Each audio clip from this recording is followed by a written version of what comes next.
Hey, good morning, good afternoon, good evening, wherever you're watching from. Welcome to Stock Market Technical Analysis Daily. This is Telex, and we are Monday, April the 26th, 2021.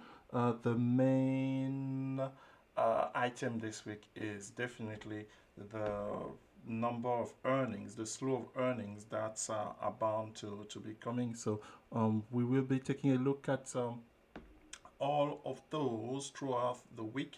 I think some of you may have seen in our Discord room calendars or were posted. So thank you for that, Mr. Joe, and I think somebody else posted those calendar on there. So they're going to serve us as a guide of opportunities to trade on here. So before that, let's say hello to traders in the live chat, Mr. Joe, Miss J. Lou, Beautiful Gates. Good morning, everybody. Good afternoon to those who happen to be across the pond, and good evening if you are in Asia on the other end of where I am. I am coming to you live from Southern California, where it's currently 6:03 Pacific time in the morning, 9:03 Eastern time. Without any further ado, let's just go ahead and dive into the inspection of the major ETF SPY QQQ IWM to get a feel about where the market is starting. SPY here on the daily chart that we are looking at from TradingView closed on Friday. Yeah, Friday seems like a long time ago.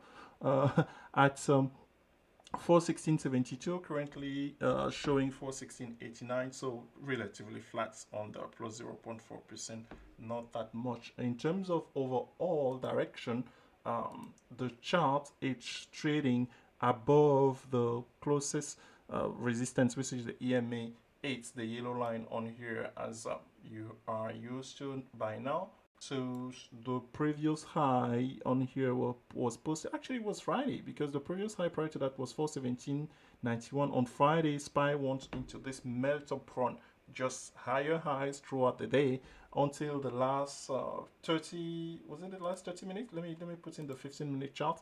The last two candles on here on Friday were the only red candles really of significance, because the rest of it was just higher high. So there was opportunity, folks, to make money on Friday. Hopefully you took advantage of that. This year, literally after the first 30 minutes, it was above. We were posting higher highs, and it just continued throughout the day. At the end on here, there were opportunity for some puts, so we traded that, as well as trading the run from 414 all the way to 417, or I think we were using the 416 call. So these type of opportunities you can see here on the chart of SPY, the 15-minute chart of SPY, on the 20th, starting mostly on the 21st trading. This is the 21st here, the candle that I'm on right now. If I can adjust my screen so that you can see the date. Yep, here we go. So on the 21st on here, similar type of pattern. The open was 411, and SPY rallied all the way the entire day, folks. Yeah, the best way for us to track any type of stock, commodities, this technical analysis, you can use it. I don't know who you could be watching, could be stumbling on this video. You can use this on Forex, you can use this on stock, you can use it on commodities, you can use it on cryptos. Yes, because it doesn't matter, right? It's the principle of a, a,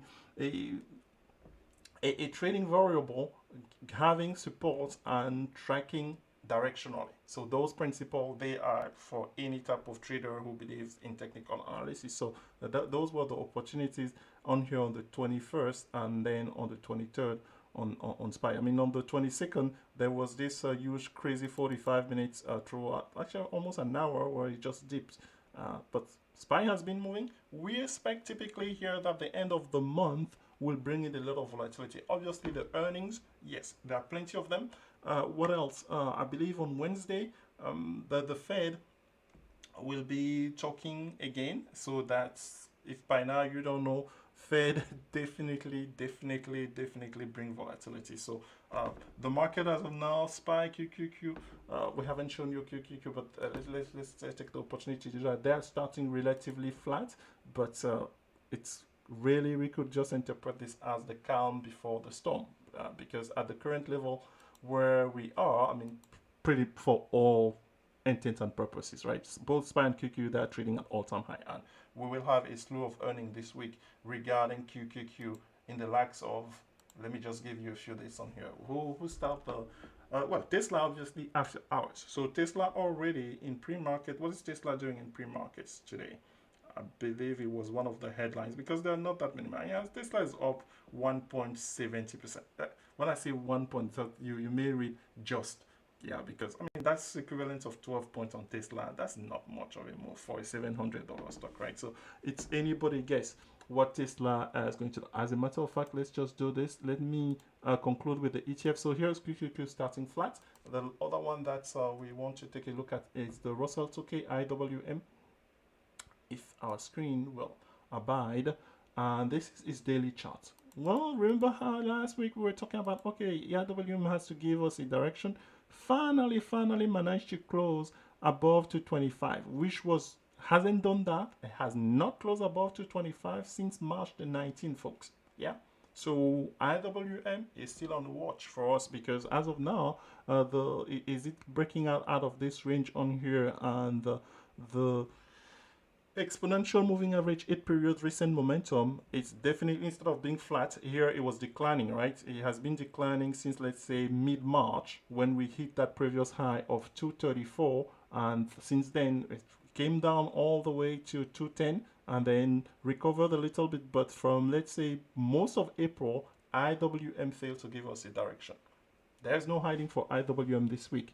It has got to, we have got to provide a direction on here. As of now, that direction seems to be bullish to start the week on here. But again, with a lot of input into this market, it's anybody guess. For us, for you and me, I mean, as long as the market is moving, we know how to make money. So we just want movement, really. Volatility is a good thing when you trade options. All right, so quickly the charts for Tesla. I do not have a history of trading Tesla, definitely not before earnings. No, that's a no here for us, as you know. No pun intended, or pun intended. But I mean, here at this stage on here, Tesla itself hasn't been moving that much. I mean, it has been stuck in the range. Yeah, again, 600 to 730 thereabout. I mean, this is not the growth in Tesla that you have seen in the past, right? So here, what does this earning will bring? Some volatility, maybe. Last earning wasn't that much. I mean, 864 to a low of 780. Yeah, 100 points over the course of those 2 days. So that was in January earnings. Didn't really bring that much volatility. If it was afterward, let's say a couple of weeks after that, as Tesla went into this losing streak from 877 all the way to 550. So it's going to be interesting. I think if you ask me, I think there will be more movements given the week. After hours today, there will be more movement. And that's usual. The one possibility in here is to day trade and scalp Tesla today based on its movement, because a lot of traders will be interested about what's the stock, the outcome of the earnings going to be, and then close the position at the end, and then we will convene tomorrow and can start trade Tesla. That's how, for me, my approach to it. So, but I'm not going to rush into it. It really needs to show me something even to do that scalping today. Yeah, because today is Monday, options are the highest. The implied volatility on this is good. Actually, let me just, as a blah blah blah, let me just go to the chart, the option chain of Tesla on the other screen. Sorry, that's I'm off screen from you guys. Tesla, the implied volatility for this puppy is at so you go to your broker, you look at it. Wow, this is interesting. Actually, let me do this because we can. Let me switch my screen and show you, actually, because these are the things. I was expecting something, but it's not which that I was expecting. So I need to do my homework more often. I'm sharing the implied volatility constellation of Tesla. Typically, what we have shown you here is that before earnings, the most recent one, I believe that we went over together, was Snap, right? The implied volatility for the week was all the way 200 something percent versus the average, the 30-day average here.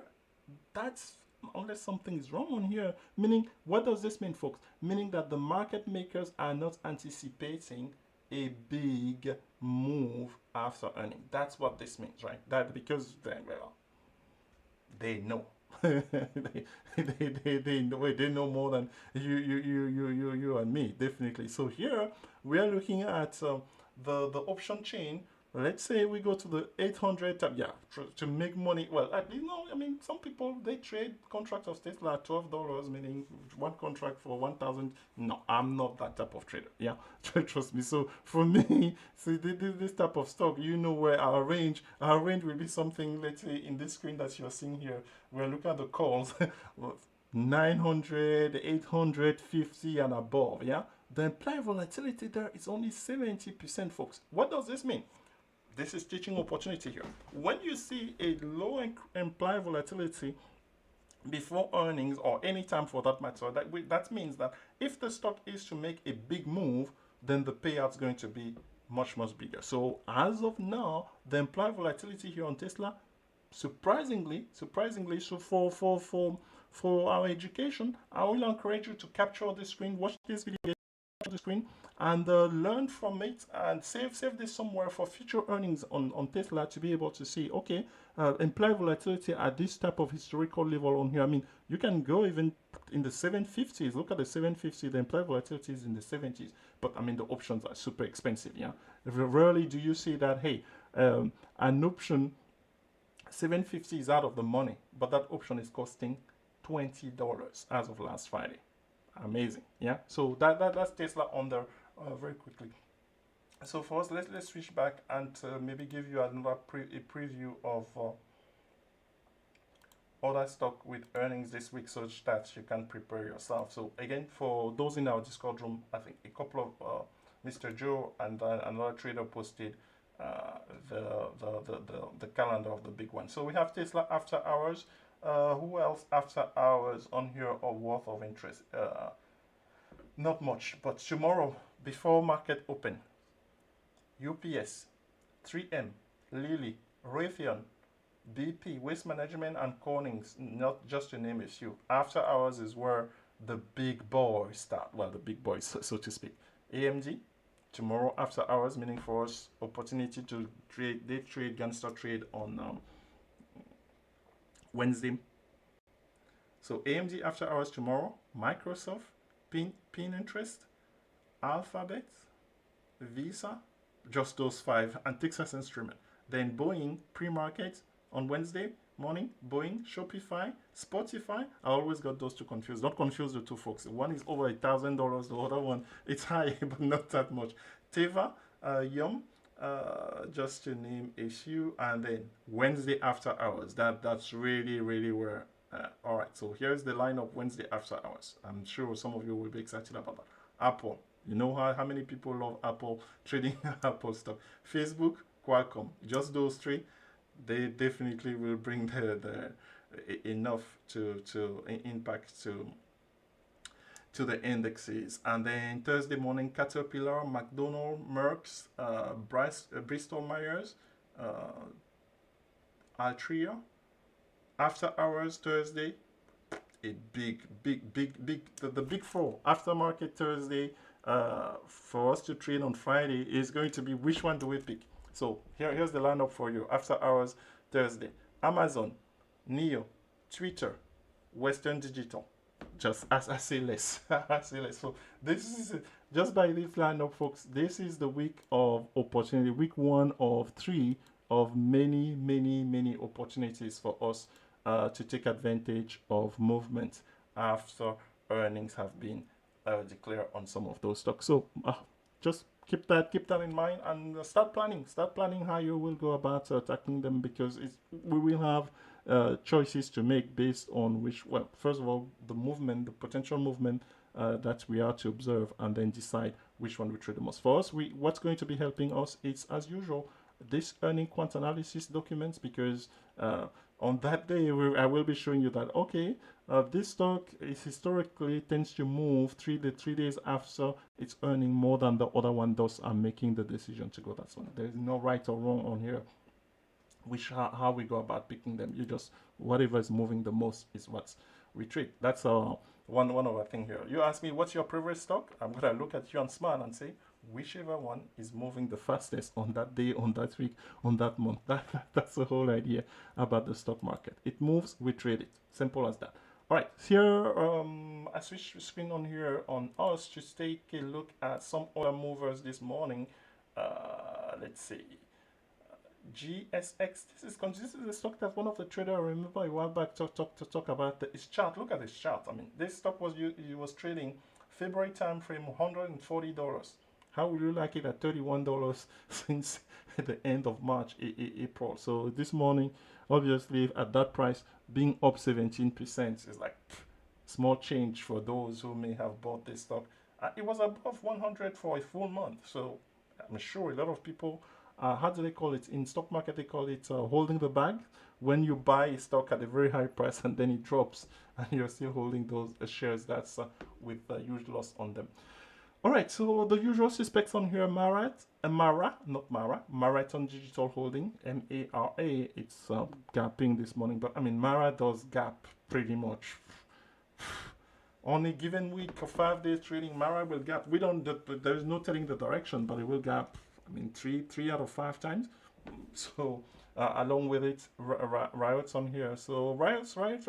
The chart is telling us again here. This is an opportunity. I noticed this last week. It didn't materialize, but that 41 where it is right now, 40 has been a bounce previously. Yeah. So it's gapping this morning at $41. So could it be ready for a retrace on here? This is a stock that literally it will take it, let's say, 2 days max, right? You blink and Marat is trading at $50. You blink again, it's trading at 55. So Marat, Riot on here, and the option on this one, they are very liquid. This is a stock that, I mean, we put it in our list of most volatile stock. I mean, for a reason. So meaning that you can definitely swing a stock like Riot pretty much every single night. The only thing is that will the move be enough such that whatever side that is your main position versus the hedge, you're able to profit from it. I haven't done it really consistently, to be honest with you, but that's opportunity. We have featured that on here. Similar stock, which is that type of pattern on here. QS recently, QS dropped all the way to 30. Has been trying to recover. That for me, I was thinking that okay, this stock was going to sink all the way, but for whatever reason, they let it go from the 60s where it were, and then came back to 40, dropped below 40. We make some money out of that. I think it was not last week, the week before that, all the way to 35 or something. Last week, it started a nice recovery on here. So those trading at, I will say here, the 3-month low or thereabouts, maybe it's finding buyers in this market. There are always buyers of the dip in this market, right? So this type of stock, definitely you can take a look at them and see if it's even worth actually buying the stock outright, because of the price where they are, should they find support. Here's another stock where that's where there are plenty of bag holders. In February, PDD was trading at $200. Fast forward mid March of the stock is below 140. Last week it really was threatening to drop below 100, but then on 3 consecutive days went to 120 to 135. Starting down this morning, I mean, most of the stock from China, even their index is starting lower on here this morning. So PDD, it's one of those slow movers. I kid you not. We have been recently trading PDD Pindodo. We like saying the name, but we don't the stock not that much, because this is a stock. It's one of those. It will make a move very early in the session, and my friend, for us who are trading weekly options, you can then the rest of the day will just be like, oh my god, the stock doesn't move at all. So that doesn't make it difficult. But overnight, as you can see on the chart on there, 3 consecutive days gapping up last week, nice 3 candles. Is that a dead cat bounce? So let's see on here, because at that level, looking at this chart look more bearish than anything, right? So let's actually take a look at the daily chart of Pindodo.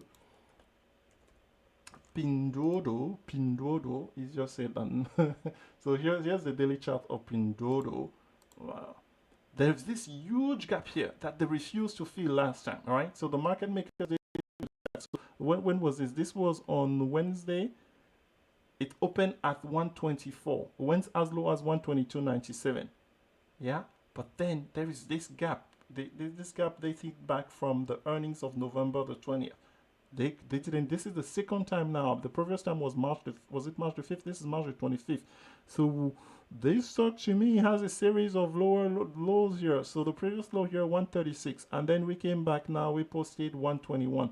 Last week we posted 122. If this is just a dead cat bounce, why would we consider this a dead cat bounce? Because there is a strong resistance here at this green line, the exponential moving average 20, right? It has failed here once, actually once here, March the 2nd, failed here, March the 16th, failed here, April the 6th, and now here we are. It's slightly, is it?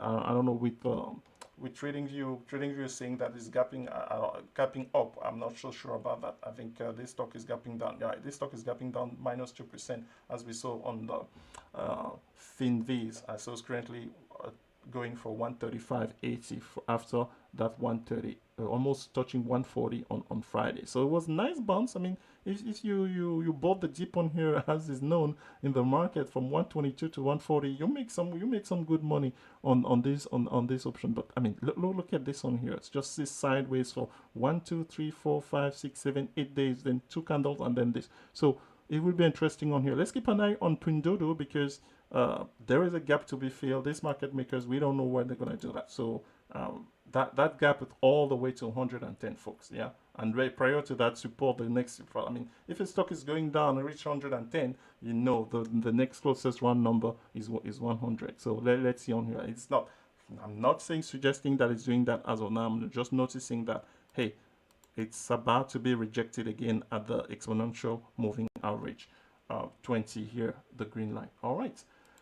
Okay, folks, hopefully you got something out of this. It's Monday. We are going to ease ourselves into the session. So Tesla after hours, but really the lounge shares of the earnings, they will be coming in later in the week. So we wish everybody a great trading session, and see you tomorrow, same time, same place. Bye-bye.